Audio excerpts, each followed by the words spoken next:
Overcome with grief for his late wife, an eccentric Indianapolis millionaire places her in a glass coffin, which he keeps in a room lit with an ethereal blue light, visible from a window outside.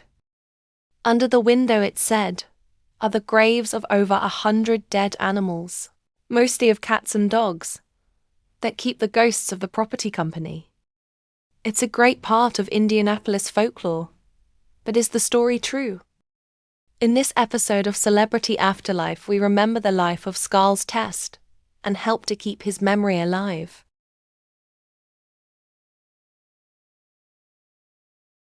Skiles Edward Test was born on October 19, 1899, to doting parents, Charles Edward Test and Mary Elizabeth Skiles, in Indianapolis, Indiana. Skiles was born into wealth, along with his brother Donald and sister Dorothy. Their father Charles made his fortune in the ever-evolving automotive industry. As president of the Indianapolis Chain Works, he was well known in the community, and his company was responsible for employing hundreds of workers. Owned by future Indianapolis Motor Speedway co-founder Arthur C. Newby, the company would later become the Diamond Chain Company, and is still in operation today on Kentucky Avenue in Indianapolis. 1910 saw Test, Newby and 5 other prominent investors found the National Motor Vehicle Company, operating on a large parcel of land northeast of downtown Indy. National vehicles were instantly recognizable by the round radiator visible in the front portion of the vehicle. The company would produce the car that won the second running of the now famous Indy 500 race, driven by early race legend Joe Dawson. The elder Test built the family's home at 795 Middle Drive, in Woodrow Place near the east side of town. The sprawling mansion still sits on a giant lot, along with a carriage house set back from the street. The property is heavily wooded, hiding a good portion of the structures and garden area. Young Skiles was a model student at Manual Training High School, located at 525 South Meridian, followed by nearby Arsenal Technical High School in his teens. Always focused on his future, Skiles was a permanent fixture on the honor roll and graduated early in 1908. Unfortunately, any plans on attending college were dashed for him though, when his father passed away in a sanitarium in 1910 of Bright's disease that affected his kidneys. Skiles had to step into his father's role as head of the family, due to being the son and eldest child.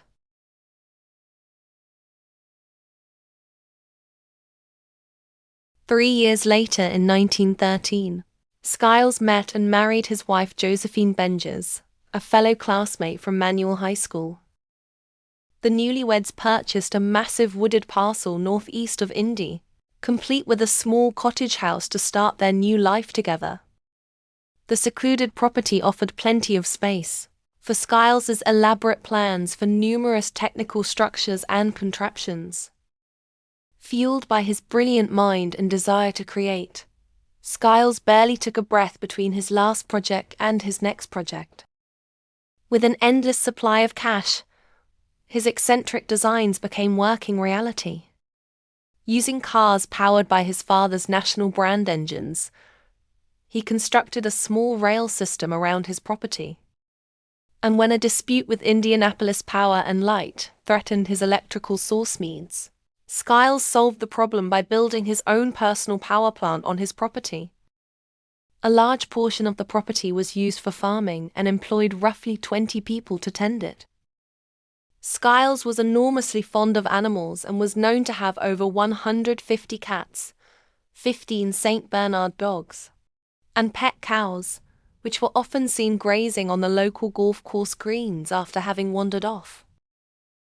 When an animal needed to be rescued, Skiles couldn't say no, happily adopting it and providing lifelong love and care. Building off the existing structure of the couple's home, Skiles added many unique elements, such as white opaque glass bricks that fully covered the exterior. He also incorporated several glass solarium greenhouses and numerous lightning rods on the roof.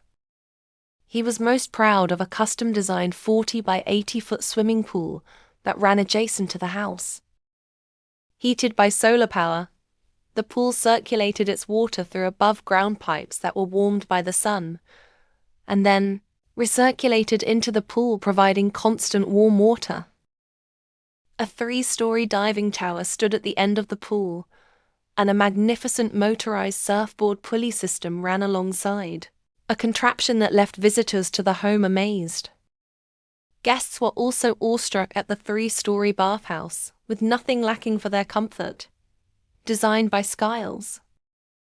But for as much as Skiles indulged his personal interests and artistic endeavors funded by his vast inheritance, he also provided many advancements for his city. Known to be a very generous man, he supported many local charities and donated a large tract of land to the Lawrence Township School District. The now named Skiles Test Elementary School still honors him, with a large portrait of their benefactor displayed in the lobby of the school. In honor of their father Charles, Skiles, along with his 2 siblings, constructed a building at the intersection of Monument Circle and West Market Street in 1925. The 9-story building, designed by well-known architects Bass, Knowlton and Company, was named the Circle Motor Inn. In addition to providing office spaces, it was also the first parking garage in Indianapolis, with 200 parking spaces. That represented an impressive 2/3 of all the available parking downtown for over 20 years. Skiles also used an office at the inn as a base for his other business ventures, such as the Test Real Estate Company, a Nash car dealership, and as the holder of over 24 patents pending.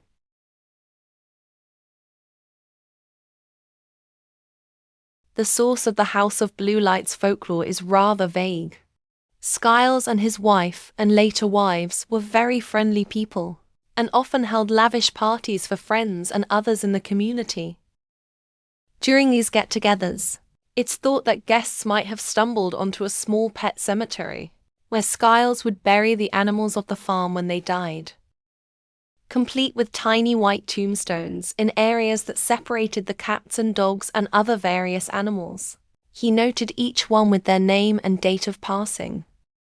While this was an act of care and compassion by Skiles, it might leave people aghast without knowing the background or reason. A 1975 book, The House of Blue Lights, by K.J. Myclop, puts forth a time frame between World War I and II. But someone close to the Test family believes that it was closer to World War II.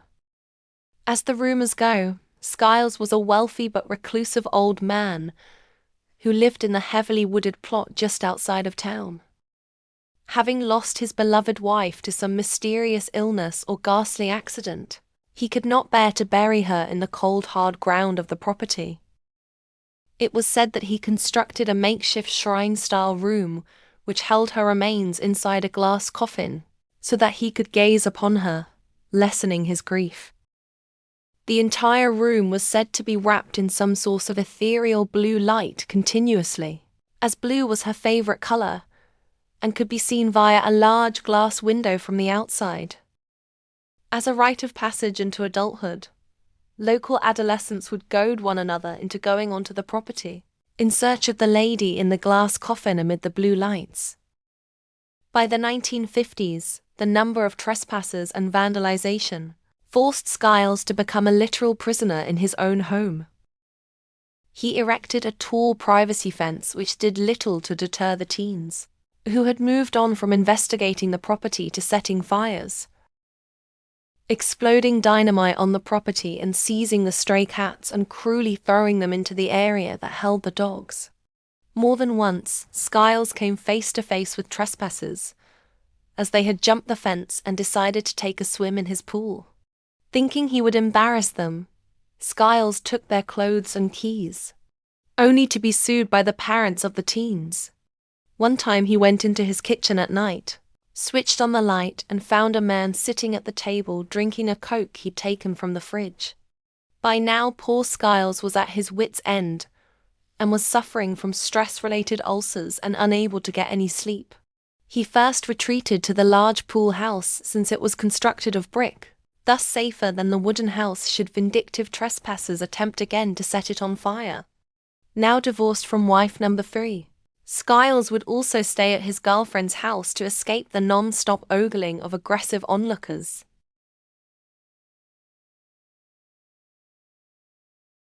On March 19, 1964, Skiles Test passed away at the age of 74. He was laid to rest a few days later in his family lot in Crown Hill Cemetery, in Indianapolis. Following Test's death, a 3-day public auction was held that drew over 50,000 souvenir seekers and curious gawkers, anxious to see what secrets the reportedly haunted death mansion contained. And true to his sense of humor, Skiles' Test's final story was appropriately fitting. Attendees vied for cases of canned food, pairs of shoes, record albums, and nail kegs. They peeked around corners in search of a coffin, or maybe 2. They hoped to catch a glimpse of a blue-lit room, anything to reinforce the legend of the mad mourning old man who lived in a known haunted house. After the sale of the contents, the bank took control over the property, draining the giant swimming pool and fencing it off from any trespassers. The surrounding buildings fell down, or were torn down by the city in the mid-1970s. Fulfilling his will, the property remains in the possession of the city, serving to this day as an 86-acre nature reserve for the community to enjoy. Aptly named in his honor as the Skiles Test Nature Park, at the northern trailhead of the Fall Creek Parkway. If you look closely, a few reminders remain of what once was on the property.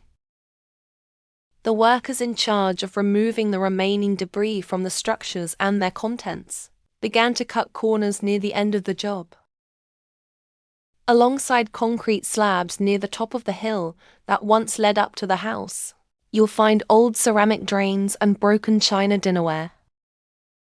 Numerous rusty fences wrap hauntingly around metal posts, surrounded by faded, rusty garbage cans. But that's about it. No coffins. No graves of dead wives. Nothing that could remotely suggest the site held a haunted past. Pet cemetery withstanding. Gary Ledbetter was a former farmhand of Skiles Test, and offers a simple explanation to the urban legend that is still thought by some older locals to be true. People love a good local haunted house legend. Skiles Test was a friendly man who may have been wildly eccentric, but he certainly wasn't a kook who kept his dead wife in a glass coffin inside a blue-lit room. Skiles loved the color blue. He put up blue lights each Christmas and hung blue bug-zapping lights around his enormous swimming pool. And his wife wasn't even dead. But the story took hold and curious trespassers wanted a peek at the coffin. Initially, Skiles was amused by the rumors, but the seriousness that ensued left him regretful that he had not squashed the rumors that would go on to put his life in danger. Do you have legends of a local haunted place in your neck of the woods? Let us know in the comments below. Thanks so much for tuning into today's video. I post new videos every Tuesday, Thursday, and Saturday. So be sure to like, subscribe, and click the bell to catch every episode where we dive into the Celebrity Afterlife.